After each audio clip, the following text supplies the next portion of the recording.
Okay, so what's the message? What's the message from your person? Ano ba ang nais niyang sabihin sa'yo? Ano ba nais niyang parating sa'yo? One card, please. Holy Spirit, thank you. Okay, signs.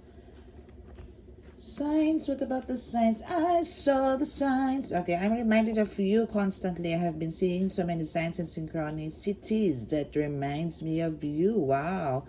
So, andito yung maano ka, no? Parang, siguro, ang dami yung alaala, syempre, no? So, it's made me feel uncertain that you are the one for me and we have a brighter future. Wow. So, ikaw yung parang nag-ask na siya ng, sign kay God maybe na kung sino man ang dumating sa buhay ko siya na. And ikaw yun.